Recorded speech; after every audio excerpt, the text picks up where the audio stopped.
What's up, guys? Kyle Marlett here. Welcome to Free Trick Friday, presented by MurphysMagic.com.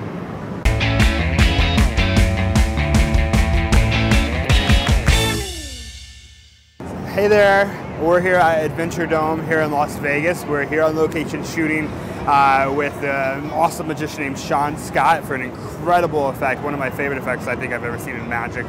And I want to take a time out to chat with you guys. I'm not going to teach you guys a trick. I just want to talk to you guys about where I'm at with creating magic.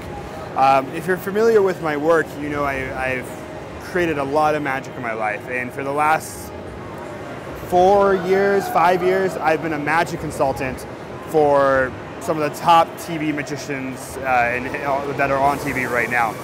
And there's a reason why I think I've been kind of picked to be a consultant for TV and for TV magicians. And my thought philosophy has changed from the beginning to where I am now. And where I'm at right now, and I think it's probably the best place that I've ever been when creating magic. But this is gonna sound like a total obvious statement, and we should all know this. But it's about creating magic that is legendary. And that's a big word. That's a big thing to figure out, how to make magic legendary. And if you think about past magicians, let's just hypothetically talk about Max Malini, right? If you're not familiar with Max Malini, you should be. He's a legend in magic. And his magic became legendary because he would do, for example, one of the things he was legendary for was that he would go to a dinner party. He would, at the end of the dinner, without getting up once, he would take off his hat, place it onto the table, whip it away, and produce a huge block of ice, right? A massive block of ice, right? And that was legendary because especially back then, they had no refrigerators, right? He didn't get up, it wasn't melted. How on earth did he do that? And people kept talking about it, and over time, that story got more and more impressive. Like the bigger fish, story, it just got more and more impressive. Another guy more recently would be David Berglis, right? David Berglis, who created card at any number. Already that trick is legendary. It's an impossible effect. But David has so many effects that are like that very legendary status. He has something in his book that he talks about where he will have someone at his house. They go to the second story of his home. They take a beer bottle that they've been drinking out of. They tie it to a rope, lower it outside the window. They take an orange or a piece of fruit or whatever it may be.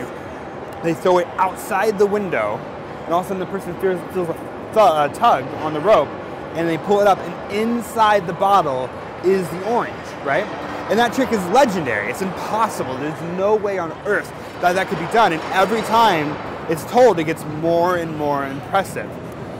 So, how do we take magic in today's world, in our society, and as young magicians, or older magicians if you're watching, how do you take our magic and make it become legendary?